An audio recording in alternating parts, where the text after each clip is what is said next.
Conta-se que, ao entardecer, o pai toma seu filho, jovem, e o leva para visitar uma horta. E a criança começa a olhar que algumas hortaliças estavam verdes, umas pequenas, outras em tamanho médio, mas cresciam. Outras, por outro lado, já se apresentavam assim, amareladas, perecendo. O pai percorre aquela horta por mais de meia hora com o filho. Ao final do passeio, ele pergunta: meu filho, o que você aprendeu? E a criança olha para o pai. Pai, a única coisa que eu aprendi é que algumas verduras estão verdes e outras estão apodrecendo. Ele disse: sim, meu filho. Então a lição que eu quero lhe ensinar é o seguinte: na vida, se você não estiver crescendo e aprendendo, você está apodrecendo.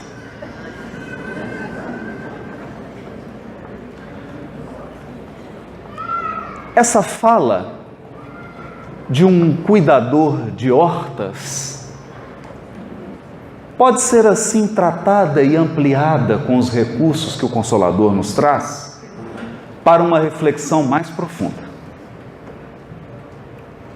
A evolução espiritual não tem fim. Nós estamos em constante processo de ampliação e de aperfeiçoamento. Toda vez em que sentimos forças da inércia nos convidando a parar, seja pelo cansaço, seja pelo desânimo, pelo desgaste das forças emocionais, psíquicas e espirituais, ou seja, pelo contentamento com o grau de excelência atingido, nós ingressamos nos terrenos da acomodação. Quem se acomoda, no dizer do cuidador de hortas, apodrece. Quando alguém chega a Jesus e diz a ele: bom mestre, o jovem, Jesus pergunta a ele: por que me chamas bom? Só há um bom, que é meu Pai. E quando Kardec comenta aquela frase de Jesus no Sermão do Monte: sede perfeitos, como é perfeito o vosso Pai que está nos céus. Kardec nos ajuda a refletir. Que meta você poderia dar para alguém que vai viver para sempre? Uma meta eterna. Essa busca de aprimoramento eterna. Essa busca de ampliação. Mas a acomodação tem aspectos peculiares, o que me lembra uma história pitoresca de Minas Gerais. O mineiro, andando pelas estradas cheias de curvas, para num posto de gasolina para abastecer. E durante o tempo que lá ele permanece, escuta um cachorro uivando, sem parar, chorando de dor. Depois de tanto tempo, ele se sente tão incomodado que pergunta ao dono do posto: por que esse cachorro está chorando? Ah, o que está uivando? É esse mesmo. É porque ele está deitado em cima de um prego. Ele pergunta, mas por que ele não levanta? É porque está doendo o suficiente para ele chorar, mas não doeu o suficiente ainda para ele levantar. Então a acomodação possui esses aspectos muito estranhos. Embora vinculados a situações ultrapassadas, embora preso a hábitos que não mais trazem qualquer benefício, nós passamos a tolerar uma espécie de dor e incômodo, porque ela ainda não atingiu o limite. O certo é que no mundo de transição, qual o que vivemos hoje, nós estamos exatamente nessa posição do cachorro. Está doendo o suficiente para muitos de nós derramarmos o nosso pranto. Mas talvez a pergunta que nos será feita é: já doeu o suficiente para que o mundo seja transformado? Para que faça novas opções? Para que substitua o paradigma do materialismo para o paradigma da espiritualidade? Para que os valores sejam substituídos?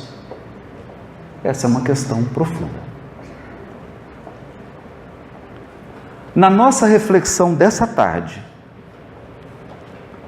pretendemos pensar, meditar sobre a acomodação, mas num ângulo muito específico. Quando a acomodação se encontra com o amor. Será possível? No capítulo 32 do livro Palavras de Vida Eterna, comentando a primeira carta aos Coríntios, capítulo 13, versículo 7, quando Paulo diz assim: o amor tudo sofre. O amor tudo sofre. Emmanuel faz uma série de perguntas. Diz ele: o noticiário terrestre reporta-se diariamente a desvarios cometidos em nome do amor. Desvarios cometidos em nome do amor. Homicídios são perpetrados publicamente em nome do amor. Por mais que nos pareça estranho, as pessoas que amam, matam. Matam mais quem elas amam do que quem elas odeiam. Suicídios sulcam de pranto e desolação a rota de lares esperançosos. Pessoas que tiveram um casamento rompido, um noivado rompido, um relacionamento, suicidam. O amor mata. Furto, contenda, injúria e perversidade aparecem todos os dias invocando a inspiração do sentimento sublime. Pessoas que se amam e convivem juntas no mesmo lar se permitem uma permanente contenda. Muitas vezes são perversas. Furtam, roubam do outro e são capazes de comportamentos que não teriam em nenhum lugar a não ser com a pessoa amada.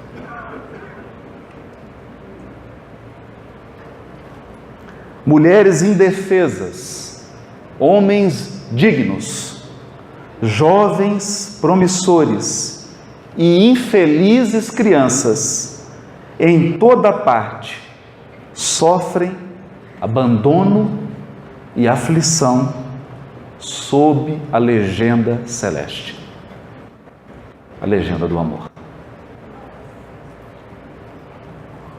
Entretanto,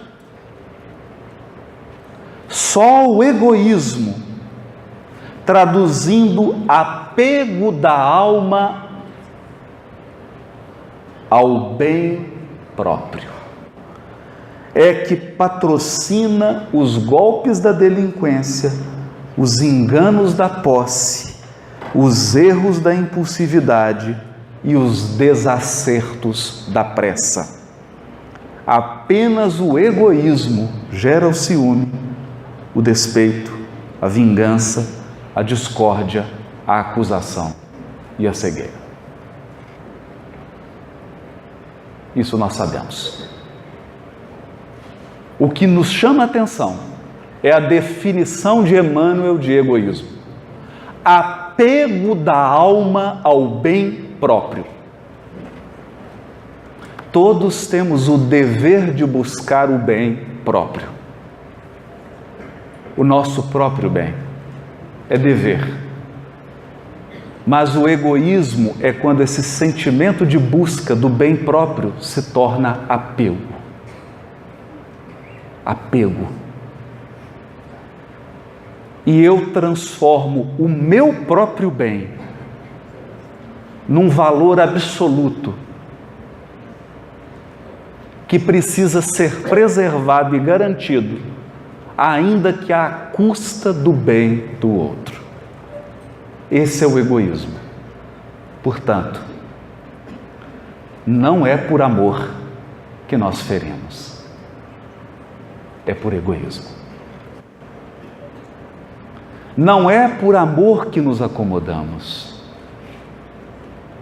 não é por amor que permitimos que hábitos milenares trazidos de muitas existências se repitam literalmente na nossa atual encarnação. É por egoísmo.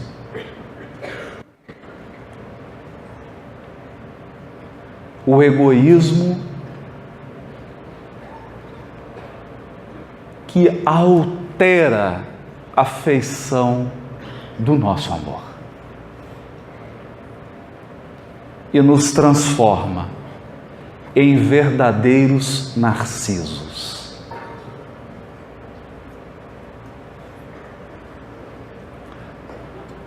O fator mais desafiador do mito de Narciso não é propriamente a vaidade dele. O que mais nos chama a atenção em Narciso não é o fato de ele querer se ver a todo momento. Não é apenas do fato dele estar tão encantado consigo mesmo. O problema mais doloroso do narcisista é transformar o outro num espelho. Esse é o problema. Transformar o outro num espelho. Transformar um indivíduo, outro espírito, apenas num instrumento que me sirva. Apenas num instrumento através do qual eu possa buscar meu próprio bem.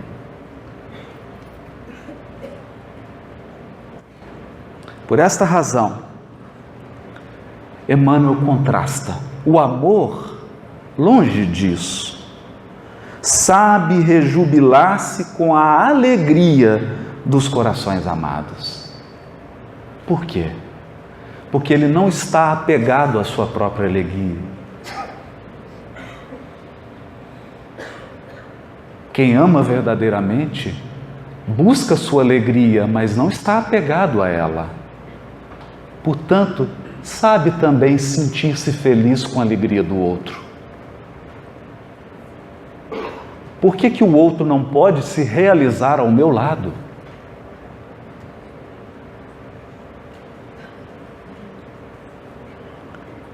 Esposando-lhe as lições e as dificuldades, as dores e os compromissos. Não se atropela, nem se desmanda. Abraça o sacrifício próprio em favor da felicidade da criatura quem ama.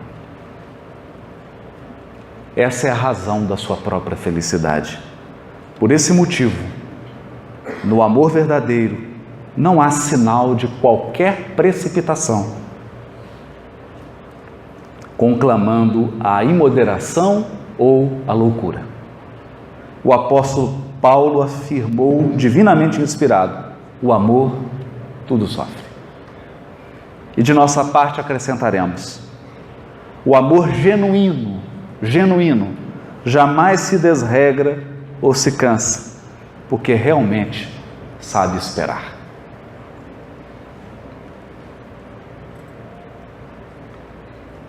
Se o amor bem compreendido não nos autoriza a acomodação, nós nos lembramos então de um caso do Chico. O repórter chegou para ele e perguntou assim: Chico, como que você vê a si mesmo? Olha, eu vejo... Não, como você vê o mundo? Olha, eu vejo o mundo como ele é. E as pessoas, Chico? Eu vejo as pessoas como elas são. E você? Eu continuo mesmo. E aí nós entramos no capítulo 31 do livro Palavras de Vida Eterna, quando Emmanuel comenta o versículo. Do capítulo 12, versículo 2 do capítulo 12 de Romanos. E não vos conformeis com este mundo. Não vos conformeis com este mundo. Vírgula. E a gente logo espera.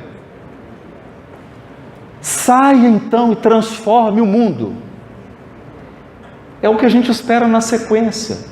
Não vos conformeis com este mundo, vírgula, mas transformai-vos. Por quê?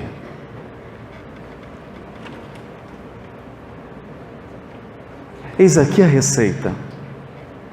O aviso evangélico é demasiado eloquente, todavia é imperioso observar-lhe a expressão profunda.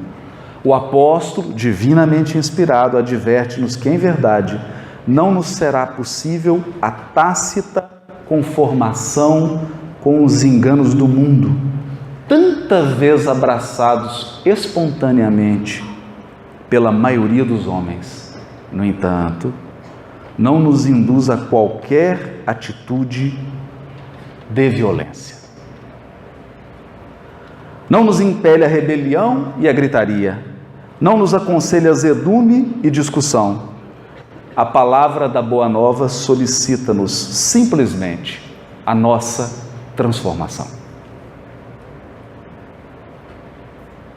Vamos traduzir isso em aspectos mais práticos. Nós vivemos um momento profundamente grave na humanidade. Um mundo que adotou o materialismo como paradigma e como valor. Como paradigma e como valor. Significa que, inconscientemente, nós respeitamos as pessoas pela capacidade financeira que elas têm.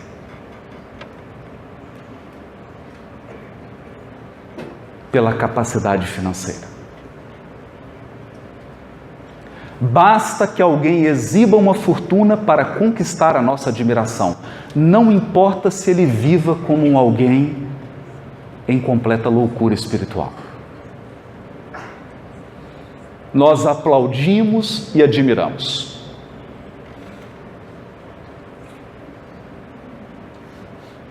Cargo, posição social, aparência. O mundo da aparência, que é sustentado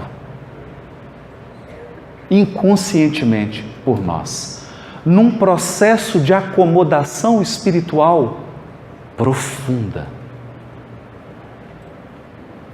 Nós ligamos o noticiário, ficamos aterrorizados, criticamos a violência de um terrorista que toma um veículo e atropela várias pessoas na Espanha.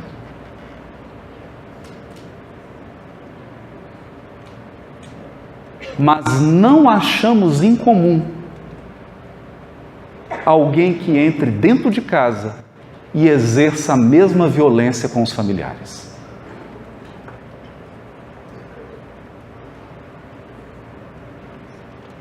Acreditamos que masculinidade está relacionada com brutalidade. E aplaudimos isso e ensinamos para os nossos filhos. Eu lembro de buscar o meu na escola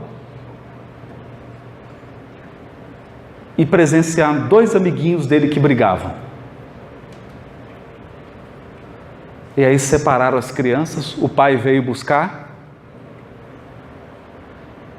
e disse assim para o filho: papai está orgulhoso porque você bateu.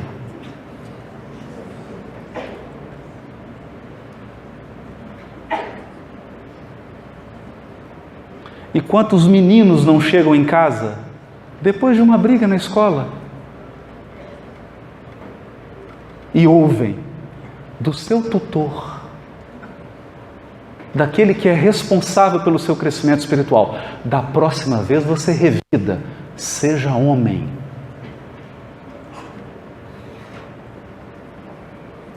E esses valores são passados, a mãe passa isso para o filhinho. O pai ensina isso para o filho. E esses valores vão se perpetuando. Até quando? Até quando?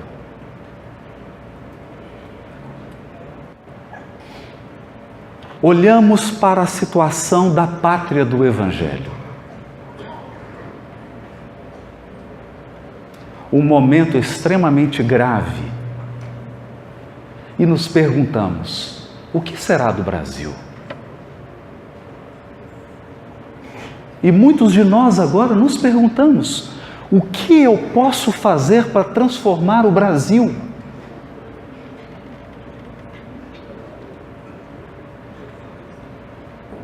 Esse versículo de Paulo nunca foi tão atual.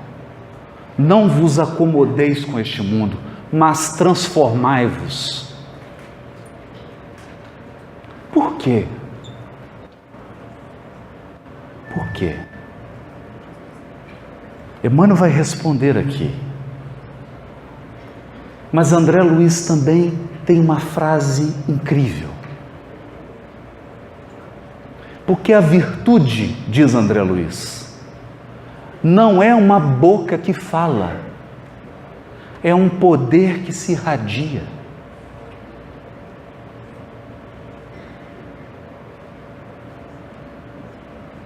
Ninguém transforma uma nação que se mergulhou na corrupção. Na corrupção que nasceu no jeitinho. Nós demos tanto jeitinho que olha o que virou. Mas não será um palestrante com um microfone na mão que vai alterar a pátria do Evangelho. A transformação do mundo virá por corações que irradiam virtude.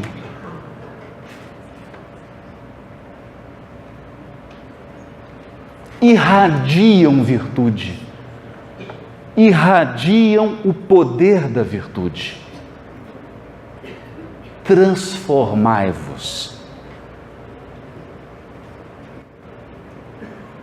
Prossegue Emmanuel. Não nos cabe, a pretexto de seguir o Mestre, sair de azorrague em punho, golpeando aqui, golpeando ali, na pretensão de estender a influência do Cristo.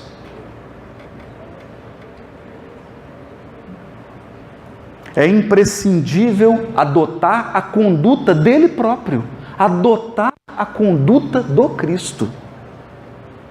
Quem, nos conhecendo as viciações e fraquezas, suportou-nos sem dureza de coração. Suportou-nos sem dureza de coração, orientando-nos para o bem cada dia, com o esforço paciente da caridade, que tudo compreende para ajudar. Tudo compreende para ajudar. Não compreende para manter o desequilíbrio. Não compreende para ser conivente com o crime. Não compreende para ser conivente com o vício e com a acomodação. Compreende para ajudar. Não movimentes desse modo o impulso da força, constrangendo os semelhantes a determinadas regras de conduta, diante da ilusão em que se comprazem. Renovemo-nos para o melhor. Eleva o padrão vibratório das emoções e dos pensamentos. Cresce para a vida superior e revela-te em silêncio. Crescer para os padrões da vida superior e revela-te em silêncio.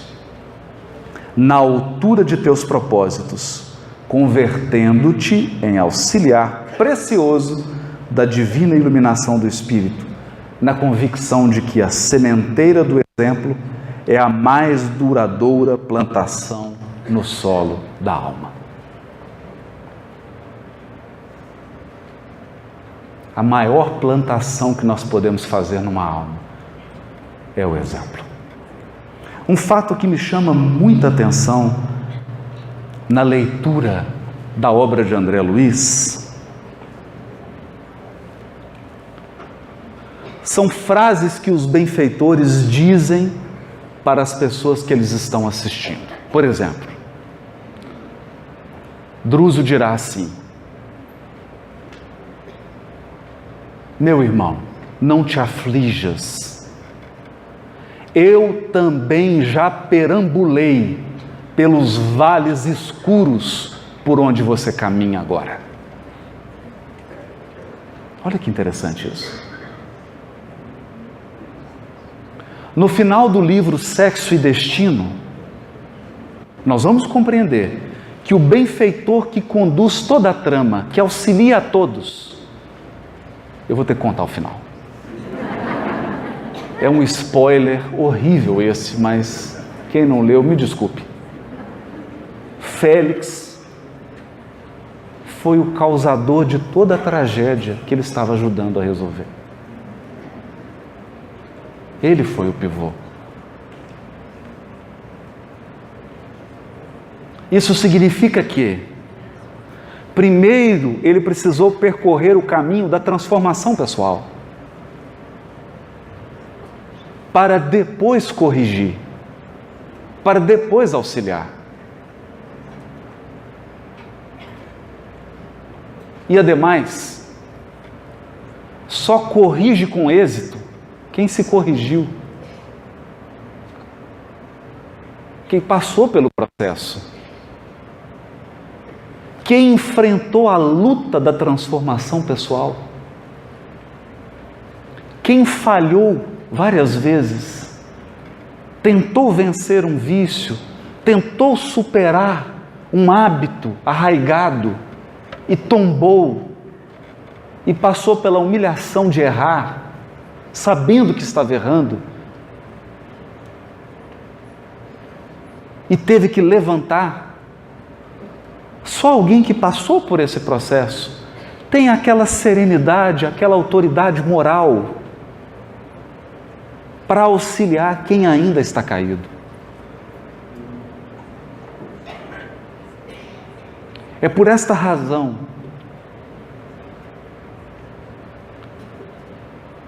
que no padrão de conduta do Cristo não há espaço para condenação. Jesus adverte, e às vezes com muita energia, mas ele nunca condena. Nunca condena. Nunca.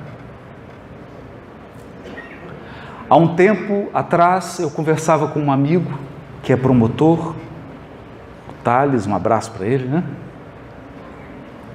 E conversávamos sobre o aumento da violência no mundo. O aumento da violência. Mas não só o aumento da violência nos atentados terroristas, não só o aumento da violência nas ruas, nas grandes capitais, não só o aumento da criminalidade, o aumento do nosso tom de voz.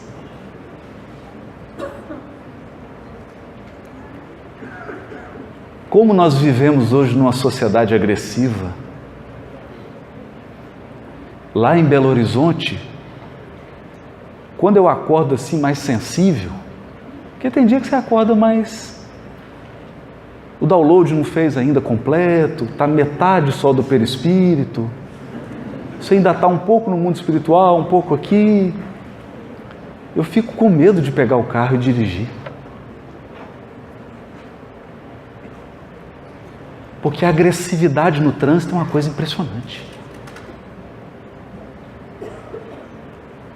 As pessoas são capazes de gestos para passar uma posição na frente. Gestos que elas não fariam se não tivessem atrás do volante. Elas não fariam isso. Pessoalmente elas não fariam. Mas o volante protege, você se esconde. Por exemplo, talvez você nunca dissesse olhando nos olhos aquilo que você disse escrevendo num e-mail. Dentro de instituições, inclusive espíritas, as pessoas mandam cada e-mail que parece um vale. Se fosse um soco, era nocaute.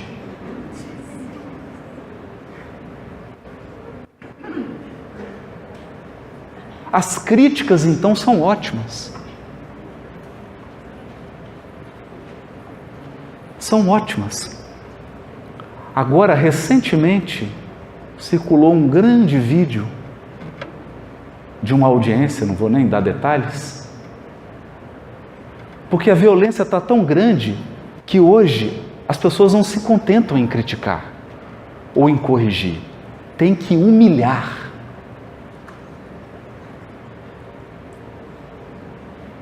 Tem que ser com requinte de crueldade.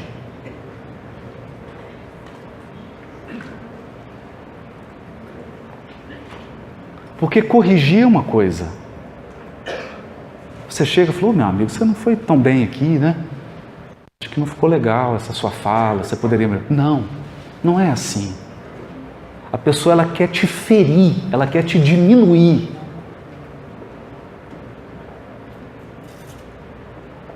Então esse aumento da violência, eu comentava isso com um amigo promotor, e ele me disse assim, olha amigo, tem muita injustiça no mundo, mas não tem nenhum injustiçado.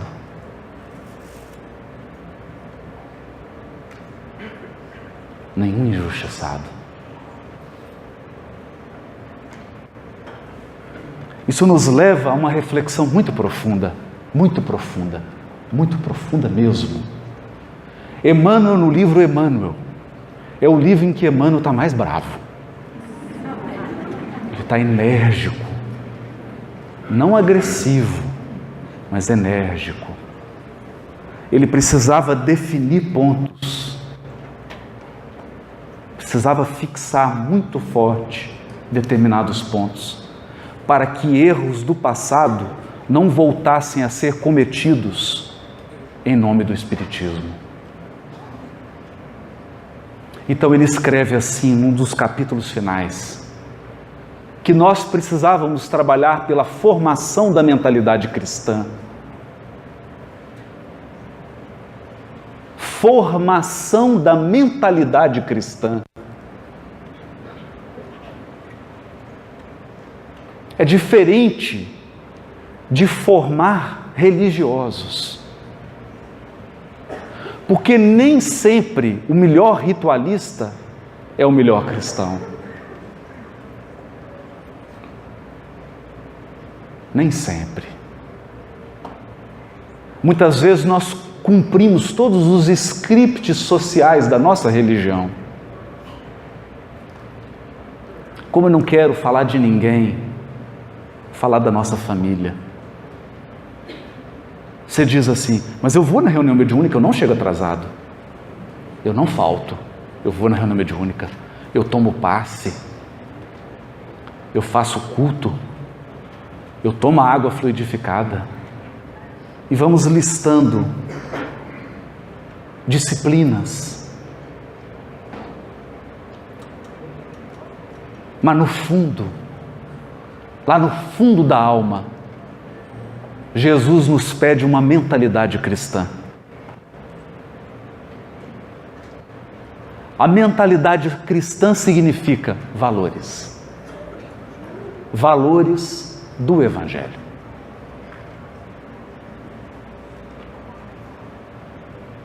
Sem a formação desses valores, fica difícil uma autotransformação e mais difícil ainda a transformação do mundo.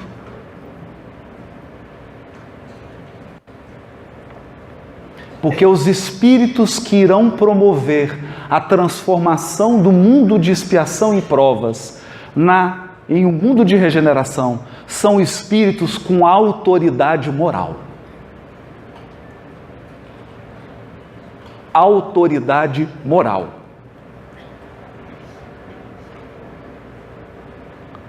Portanto, eu particularmente me sinto apenas como alguém que está preparando.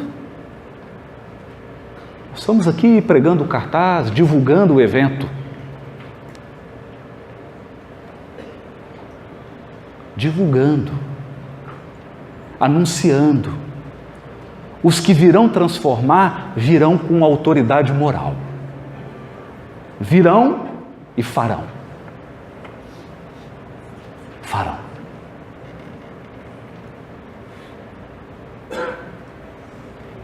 Porque terão um tão alto grau de compromisso com a própria iluminação, um tão grande compromisso com a sua própria transformação, que irão contagiar. Contagiar.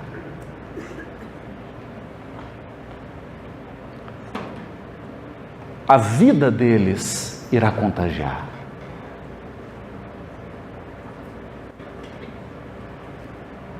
Uma força que vai se irradiar.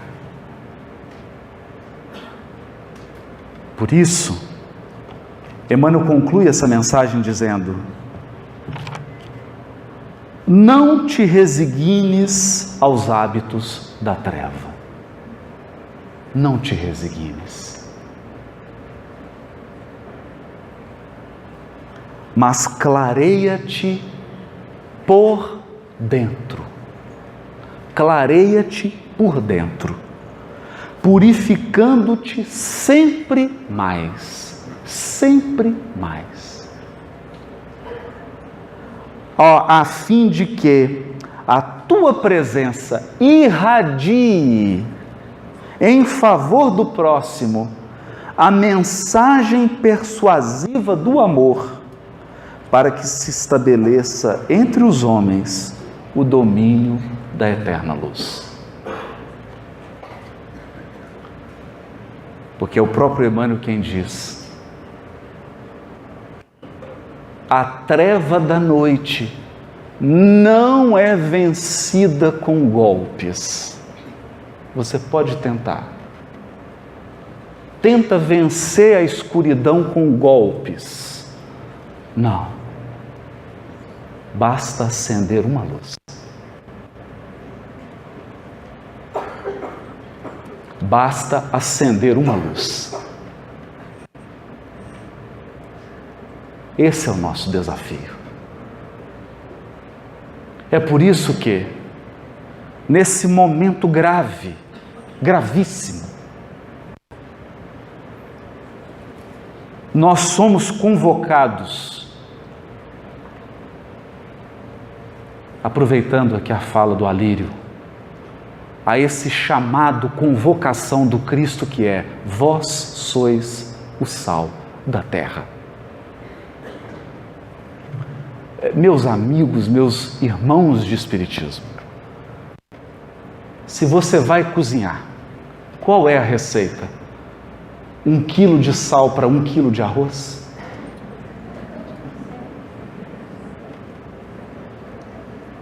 Dois quilos de sal para 1 quilo de feijão? Eu me pergunto isso sempre. Toda vez que eu assumo essa responsabilidade de subir aqui com todas as minhas deficiências para falar do Evangelho, eu penso nisso. Se eu não estou numa falsa expectativa de maioria numérica. Falsa expectativa de maioria numérica.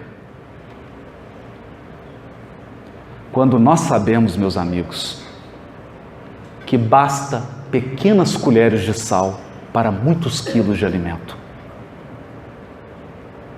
O sal é sempre minoria, ele é pouco,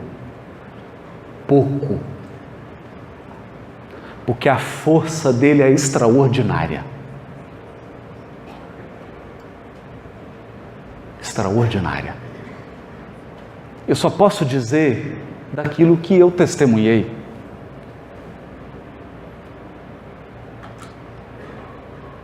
Eu sei que no meu estado, uma colher de sal, um homem, mudou o meu testemunho de mineiro, mudou o estado. Onde o Chico passou, ele deixou um rastro de mentalidade cristã.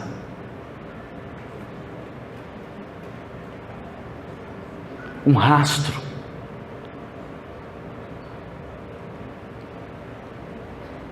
E como que eu posso exemplificar isso? Contando algumas experiências de pessoas que até hoje foram impactadas, profundamente impactadas. Porque às vezes basta um pequeno esbarrão para que se mude o roteiro da sua vida. Muitas vezes um encontro, uma palavra que alguém te diz mudará o destino da tua encarnação.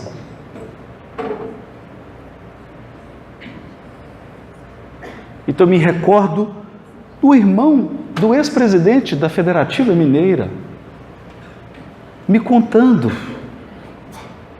que um dia ele chega para a reunião com o Chico triste, porque tinham entrado no escritório de contabilidade dele, roubado tudo.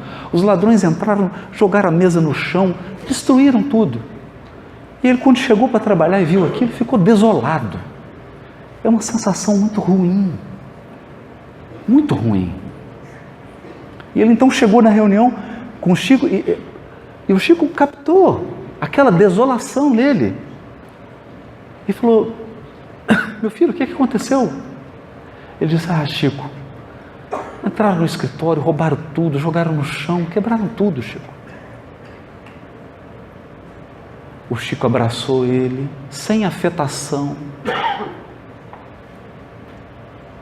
sem exibição.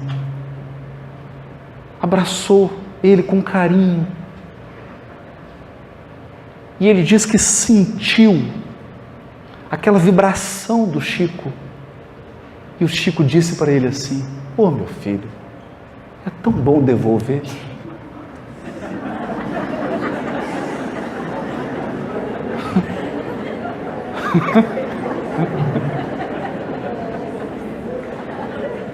É tão bom devolver.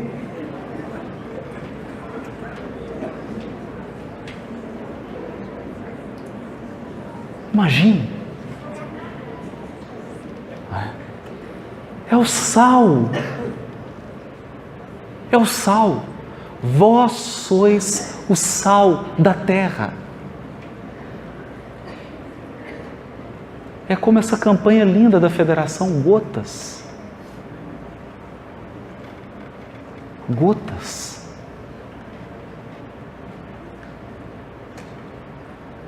Então, às vezes, nós nos encantamos com projetos numéricos. Vamos criar um projeto, uma campanha para envolver 500.000 pessoas em Cuiabá e transformar. Não sei. Se fosse assim, o Cristo já teria feito. Ele mesmo, pessoalmente. Isso nos faz lembrar, já que está tudo tão decorado aqui, lembrando Paulo, né? Nos faz lembrar Paulo, depois que ficou 3 anos no deserto. Depois de todo aquele processo de introspecção, de transformação, de viagem para o mundo interior, vocês verem como que não é fácil. É tão difícil vencer a acomodação. Eu não estou dizendo da acomodação que é um domingo à tarde em Cuiabá, aquele tempo ameno, 42 graus, e aí você almoçou mais tarde e dá aquele efeito mediúnico, você desdobra. Não é essa acomodação. É aquela acomodação a valores e hábitos que nós estamos repetindo há 20 encarnações. 30. Valores que eram interessantes no Império Romano, mas assim, o Império Romano já acabou. Você está agora em Cuiabá. Não é mais útil. Foi importante, mas não é mais. E nós insistimos naquelas estratégias, nas mesmas. Nessa acomodação a padrões milenares. Então, Paulo viu Jesus, ouviu o chamado, respondeu ao chamado, perdeu tudo, abriu mão de tudo, foi para o deserto, confessou-se para Áquila e Prisca, e volta para Jerusalém, e vem o padrão de novo, e ele diz para Simão Pedro: eu vou agora no Sinédrio, vou tomar a palavra. Mas eu vou, mas eu vou dar uma lição, porque Pedro, eu sei o que é ser fariseu. Eu conheço essa turma. E Pedro, já experimentado, diz para ele assim: cuidado, Paulo, cuidado. Judas procedeu como você está querendo proceder. E aí ele assustou. Ele assustou. Porque Simão Pedro revela para ele que Judas quis inverter o processo, transformar primeiro o mundo para depois fazer a transformação pessoal.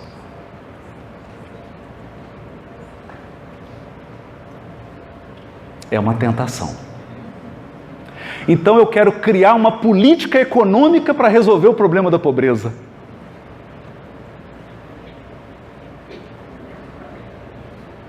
E se a pobreza for do espírito?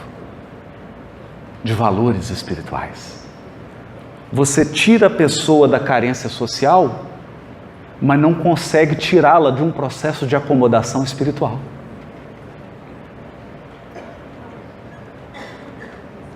Por exemplo, eu conversava com a esposa do Dr. Elias Barbosa. E ela me contou que o Elias ficou muito compadecido porque certo dia ele chegou na clínica dele, em Uberaba, e tinha um mendigo dormindo na varanda.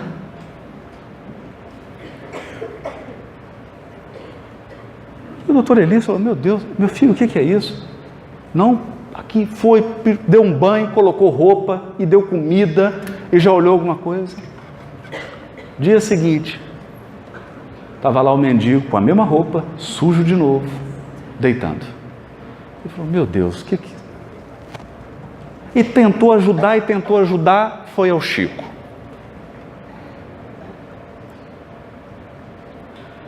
O Chico virou para ele e disse assim: Dr. Elias, faça tudo o que você puder para ajudar esse irmão, meu amigo, mas não alimente muitas expectativas. Ele carrega um processo de culpa tão profundo, um complexo de culpa tão profundo, que ele traz de outra existência, que ele não se permitirá ser algo que não seja um mendigo. Ele vai embora. 2 dias depois, o mendigo sumiu. Já tinha emprego preparado, roupa, comida, toda assistência, toda a rede de assistência da caridade espírita. E ele foi embora. Então Paulo acreditava nessa ilusão de que eu posso criar um programa para transformar o mundo antes de transformar o ser humano. Ou que eu posso me engajar num programa de transformação do outro antes de me transformar. Não vai funcionar. Não vai.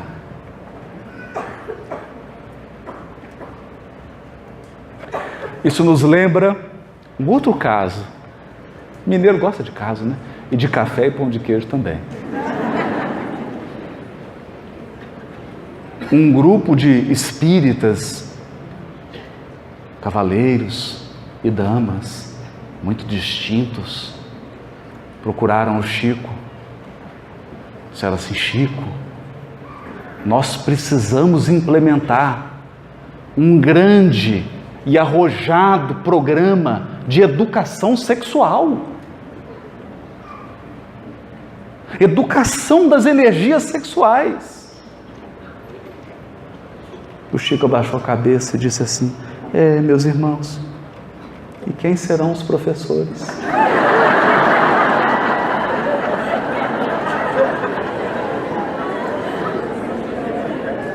Quem serão os professores?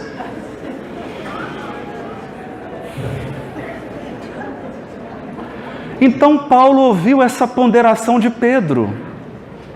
Como que você quer educar Jerusalém inteira, Paulo? Se você não conseguiu se educar. Basicamente é isso. Mas olha a perspicácia de Simão Pedro. Ele diz assim: mas digamos que você seja mais bem-sucedido do que Judas. Digamos que você obtenha um êxito que Judas não teve. Porque Humberto de Campos explicou o processo de Judas, que é muito mais intricado. O plano de Judas era o seguinte: olha o plano de Judas. Ele olhou para Jesus e ele não tinha dúvida que Jesus era o Messias. Então o que ele pensou? Ele pensou assim: Jesus é o Messias. mas ele é muito bonzinho. Não vai funcionar.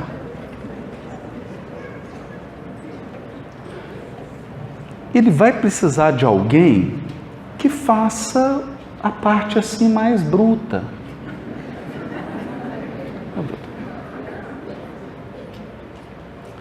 E havia de fato essas forças na sociedade hebraica da época. Então ele falou assim: vamos fazer o seguinte, a gente prende ele, porque ele fica lá quieto, orando ao Pai, e a gente faz a revolução. Lutamos com o Império Romano, fazemos a guerra, conquistamos a autonomia administrativa e financeira da nação escolhida, cortamos algumas cabeças, natural. Na hora que tiver tudo pronto, a gente entrega o reino para ele.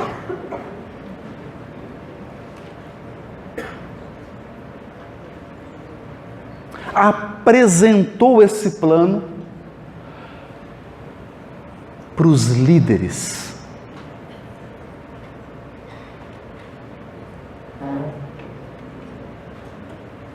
E aqueles homens versados na maldade, com aparência de bondade, fala: claro, seu plano é extraordinário. Nós vamos te dar até um adiantamento aqui, se você começar, né? Não precisou nem do programa Gotas da Federação, já ganhou logo uma bolsa, vamos aqui o primeiro recurso, e então você vai agora nos ajudar, a gente aprende ele, né? Você convence ele, porque esse homem escapa, já tentamos prender ele escapa. Você convence, a gente prende, faz a revolução, depois solta. Só que era uma armadilha. Quando ele percebeu que fora vítima de um engano tão pueril, ele se suicidou.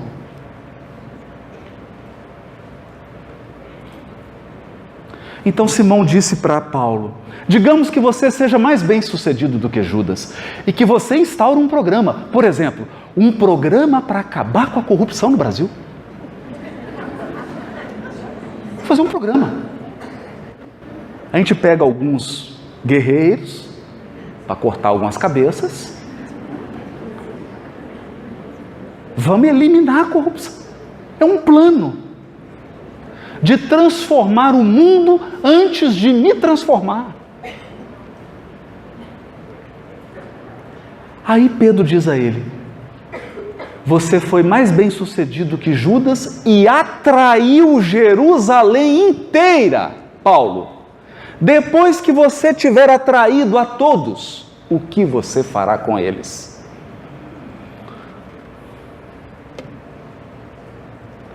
Paulo, o nosso trabalho não é de atrair, é de converter. Converter. Não atrair. Atrair exige certas habilidades, mas não é tão difícil assim. Não é tão difícil assim. Você atrai uma multidão, mas Paulo, quem converte é o Cristo. Nosso trabalho é de pescar almas para o Cristo, não para nós. Nós não temos essa força moral. Não temos. Por isso, não vamos nos contentar com esse mundo de expiação e provas. É claro, nós temos uma árdua tarefa pela frente. O mundo está repleto de injustiça. A minha vida está repleta de injustiça. Repleta. Eu me lembro, o Chico foi visitar uma pequena cidade, aí Você já sabe que pequena cidade, a gente já sabe como é que é, né? Então foi aquele alvoroço, né? Aí eram todas as autoridades, o prefeito, todos os vereadores, o juiz, o promotor, o delegado, todo mundo se reuniu, aquelas autoridades, e perguntaram para o Chico: nossa cidade é bela, né? Qual local você quer conhecer, Chico? A gente te leva. Ele: a cadeia pública. Nossa Senhora. Hoje tanta coisa, né? Tem o lugar lá do bolinho de arroz, tanta coisa boa para ver, né? Ele queria ver a cadeia pública. Entrou na cadeia. Aí chegou: aqui é a cadeia pública. Não, mas eu quero entrar lá onde estão os presos. Ai, meu Deus do céu. E entra aquele aparato todo de segurança, e entra delegado, e juiz, e promotor, e prefeito, e vereador, e, né? Estão os presos.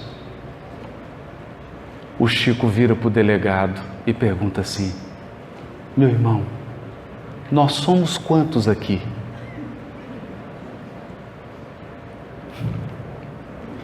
O delegado começa a chorar. Ele não perguntou: são quantos presos? Ele perguntou: nós somos quantos aqui? Sabe por quê? Porque um dia ele perguntou para Emmanuel: Emmanuel, o que é um criminoso? Emmanuel respondeu para ele: Chico, é qualquer um de nós que foi descoberto.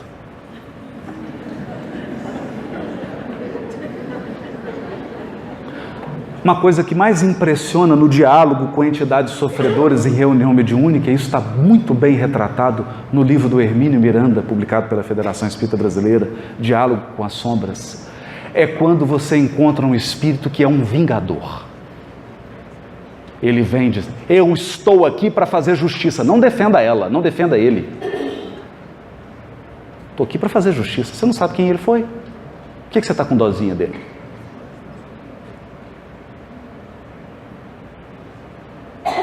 Eu vim aqui cobrar. E o diálogo prossegue com amor, com sabedoria. Está lá no livro Diálogo com as Sombras. E aí o Hermínio diz para o espírito assim: tem um processo na sua frente. Ele fala: que processo é esse? O seu. O seu. E o espírito, quer dizer, a espiritualidade consegue criar aquele objeto que continha parte da história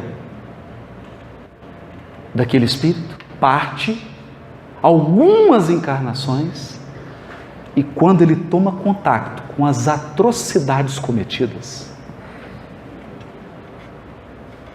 esse espírito entra em profunda perturbação.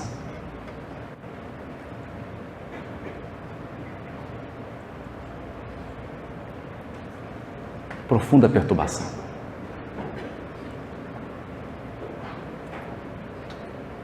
Eu me lembro de um amigo, ele é muito brincalhão, ele não é espírita. Então um dia ele me mandou uma mensagem assim: Haroldo, sabe o que é inferno?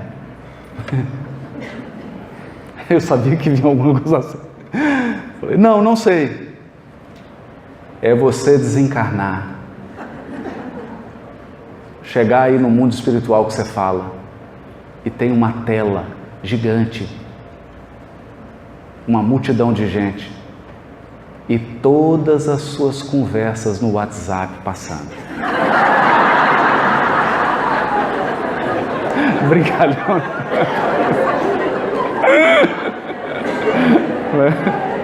E eu fiquei rindo com aquela imagem. É uma imagem simples, né?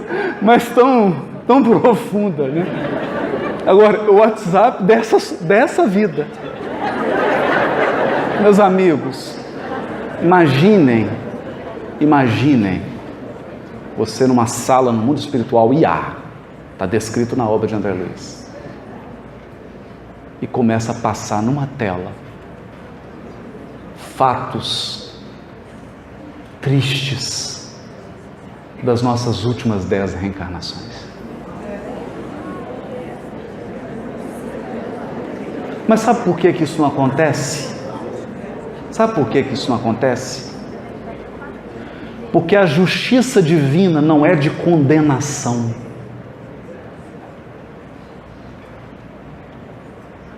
A justiça divina não é de humilhação. A justiça divina é de recuperação, de restauração. Restauração. Por isso, a bênção do esquecimento.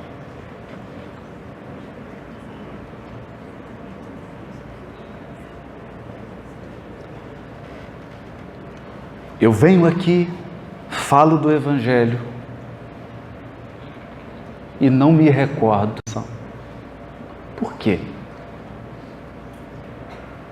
Porque Deus é tão justo, é tão misericordioso, que Ele não me quer constrangido no processo de restauração e de reconstrução do meu destino.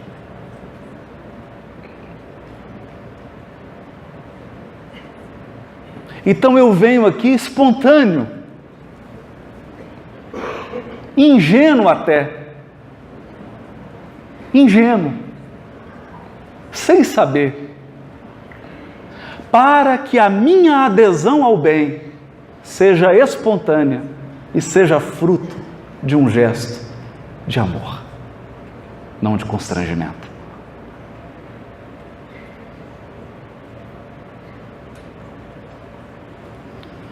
O mundo será transformado,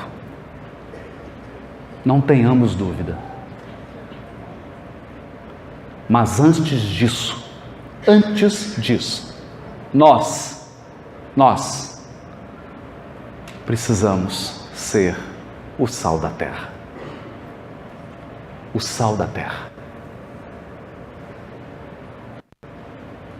Que a nossa força de autotransformação, que o nosso compromisso nessa abençoada encarnação em que temos o Consolador prometido. Eu não me envergonho tanto das últimas encarnações minhas, porque eu não tinha o Consolador prometido. Mas agora eu tenho, é uma responsabilidade. É uma responsabilidade. Agora, com o Consolador prometido, nosso processo de transformação será mais efetivo. É a nossa esperança, é a nossa fé, mas é também o meu desejo para todos vocês. Muito obrigado.